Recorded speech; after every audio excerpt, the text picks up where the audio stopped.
Hello everyone, this is the workout for Friday. We have 2 rounds. So you guys are going to be doing 14 walking lunges or reverse lunges. What I'd like us to do, whether it's going to be a walking or reverse lunge, when you guys get into the lunge, is make sure that the weight is over the front foot. It's going to be mostly on the heel. It needs to be a little bit in front of the heel, in front of the ankle, and the back needs to be a little bit behind the hip. And I want you guys to do whether it's reverse or walking. We're going to drive through that front heel. 14 total. We're then going to do 8 side lunges. When you guys do that, just like the Cossack squats we normally do, we're going to reach out to the side. We're going to make sure that this leg is straight. All the weight is on this heel. If I was to look at you from this side that way, it would look as though you were doing a squat. We're going to drive ourselves back up. So again, if I'm here, we're just like a squat on the way down. Again, from here this way, just like a squat, I'm going to drive myself back up into the middle. It's the 8 on each side. We're then going to do 8 groiners. You guys will be in a plank position. We're going to bring the foot up to, so the heel of the foot up to the heel of the hand. So we're here, we step up, and we're going to jump and do 8 total. You guys will do 2 rounds of that. We then have 8 each of a quarter squat, a half squat, and a full squat. We're going to put the heels underneath the shoulders. We're going to make sure we initiate the hip and the knee together, keeping all the weight back on the heels. We'll go to about a quarter-ish. And then we're going to do half, okay? So as you guys get into the half, what I'd like everyone to do is, again, make sure the weight's back on the heels. The hip crease isn't passing below the knee yet. Then when you guys get to your full, at the bottom, if you want to sort of RX plus this thing, we're going to reach from forward all the way up so the arms are next to your ears, and then you'll stand. And that's going to be a total of 24 squats. We're then going to do 8 step-ups or jumping lunges. And then you have 2 rounds of that as well. So pistols are hard. A lot of ways to do them. I'm going to go through a few of the progressions. No matter what, it's the same EMOM. We give you a big range on the rep count. What I want to do, it's going to start the easy way and we'll kind of go a little bit more challenging as we go through it. When you guys do the slightly easier version of this progression, the objective the entire time is to use one leg. So it is possible to sort of start pressing with the back leg a lot. Maybe try not to do that. We're going to keep that back toe bent. Again, getting weight over this front foot and driving through the front leg, coming back down. If we want to make this a little bit harder, we can flatten that foot out. Foot's totally flat on the ground. We can stand. Again, try to drive through the front leg only. To make this a little bit more challenging, we can then do the exact same thing, but now take the whole foot off the ground, standing through the front heel all the way up. And that one's pretty hard. I think that's actually harder than a regular pistol. A few other little variations. We can do foot on the back of the heel. I think this actually accomplishes some things for some people. It can be pretty hard.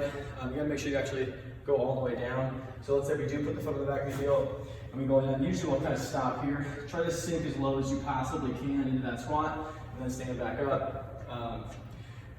If we need to hold a plate, if we need to be on a box, both of those are great options. I would not raise the heel unless there's like an injury that forces that to happen. Usually what that does, it means we can't quite do it yet. We need to work on some more strength. Ideally the pistol, when we go down, we're going to be all the way down to the bottom. This foot is going to be off the ground. We're going to have the weight back on this heel. We're going to stand all the way back up. And again, this isn't going to necessarily be easy, so I want you to find the right progression for you for the EMOM. All right, guys, we have a 40, 30, 20, 10 workout. You're going to be doing some kind of row, but I'm going to give you some row options. Okay, you can run if you'd like, and turn those into meters instead of calories. What I think we can do, especially if you have a barbell, or really almost any object, even like the water jet will work, we're going to do a sumo deadlift high pull with very light weight instead of the row. We did these recently. When you guys do them, remember the foot position is important, right? So you go to your squat position, so heels underneath the shoulders. We take the bar, put it right on the outside of the foot, then move the foot over here, same thing. Now we find ourselves in our sumo deadlift position. When we go into our deadlift high pull, the hardest part about this is not pulling early. In that way, it's kind of similar to what we see sometimes in the row. When you guys load down, The same general principles of the deadlift are going to apply. This is one of the only movements where your hands are actually inside your shoulders. But the same principles of the deadlift apply. We're going to have weight on the heels, shoulders going to be over the bar, we maintain a neutral spine.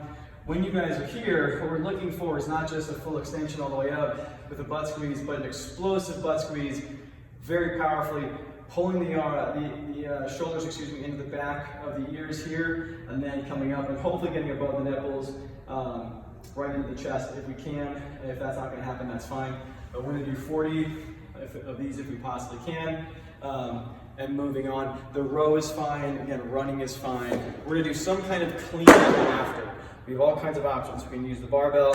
You guys can use a plate. We did these during COVID before, so if we're here, we can then drive up, catch, and stand. A little bit awkward, but it works. Same thing with our handy dandy water jug, which hopefully doesn't open again, or this is a backpack or a water jug, whatever it happens to be. Same idea, extend, catch, and stand. Okay? You notice how I kind of move my hands around it, just like I would do with my med ball clean. So I have my med ball here. I'm not going to go through the progression on this, but what we want to do is the same thing, move the hands around, catch, and stand. We also have our kettlebell. We can do dead cleans here. We can do swinging cleans if you guys would like instead. And we can also do dumbbell cleans. With these, if you have a dumbbell, I would probably go on the outside of the leg and probably from the hang. Most of the time it's pretty hard to get to the ground with a good back position. I have found the final movement we're going to be doing is a V-up. And you guys can do literally just sit-ups if you'd like. I would sort of point you more towards the gymnastics crunch. Many of us can do that where we're here, coming up.